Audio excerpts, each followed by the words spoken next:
Halo semuanya, perkenalkan nama saya Stefania Rianti dengan NIM 250301185. Saya berasal dari Universitas Muhammadiyah Riau, berasal dari Fakultas Ekonomi dan Bisnis dari Prodi Akuntansi. Dalam video kali ini, kita akan membahas etika budaya kerja dan sopan santun dalam komunikasi bisnis. Dua hal ini sangat penting untuk menciptakan lingkungan kerja yang profesional, harmonis, dan produktif. Yuk kita mulai! Yang pertama ada pengertian etika budaya kerja, seperti ilustrasi karyawan, teamwork, dan profesional. Etika budaya kerja adalah nilai, norma, dan kebiasaan yang menjadi pedoman dalam bekerja. Biasanya meliputi dalam tanggung jawab, disiplin, integritas, komitmen, dan profesionalisme.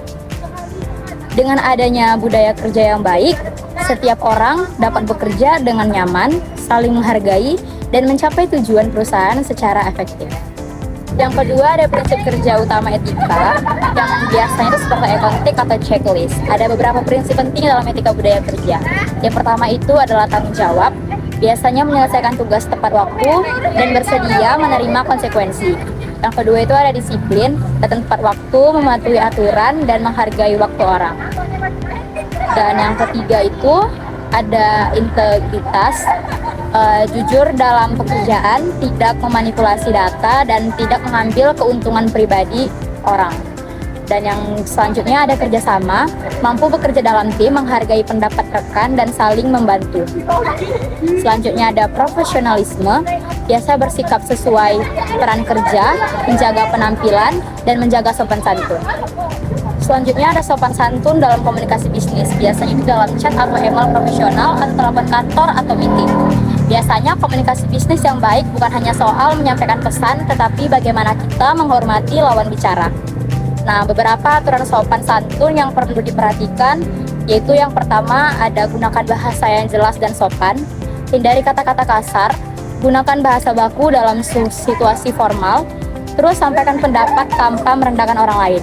Yang kedua ada mendengarkan secara aktif, jangan menyela, tunjukkan perhatian, ulangi poin penting untuk memastikan pemahaman. Ketiga ada etika komunikasi, nonverbal, kontak mata, senyum profesional, sikap tubuh terbuka dan tidak defensif. Dan yang keempat ada etika komunikasi tertulis, gunakan salam pembuka ringkas namun jelas, hindari typo, balas pesan dalam waktu yang wajar.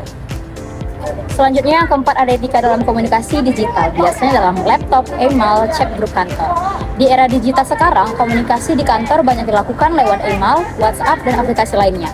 Prinsip pentingnya, jangan mengirim pesan di luar jam kerja tanpa urgensi, gunakan emoji dengan bijak, jangan bercanda kelewatan dalam grup, profesional, hindari voice note panjang, simpan data penting dengan aman. Selanjutnya yang kelima ada etika pada situasi bisnis formal, biasanya dalam meeting, presentasi, atau negosiasi. Di dalam ini ada dalam dunia profesional, pertemuan formal memerlukan etika khusus. Biasanya itu yang pertama datang tepat waktu, yang kedua itu biasanya berpakaian sesuai dress code, yang ketiga biasanya siapkan materi dan data yang penting, dan yang keempat ada hormati semua peserta. Yang kelima, jangan mendominasi pembicaraan, lalu berikan kesempatan orang lain untuk berbicara. Selanjutnya, yang keenam ada pentingnya menerapkan etika budaya kerja, seperti kantor harmonis, kinerja meningkat. Nah, penerapan etika budaya kerja dan sopan santun, komunikasi membantu sangat menciptakan lingkungan kerja positif, mengurangi konflik, meningkatkan produktivitas, menciptakan kepercayaan antara karyawan, dan membangun citra profesional perusahaan. Nah, baik, itulah penjelasan mengenai etika budaya kerja dan sopan santun dalam komunikasi bisnis. Semoga video ini dapat membantu Anda menjadi pribadi yang lebih profesional dalam dunia kerja. Sampai jumpa di video berikutnya. Bye-bye.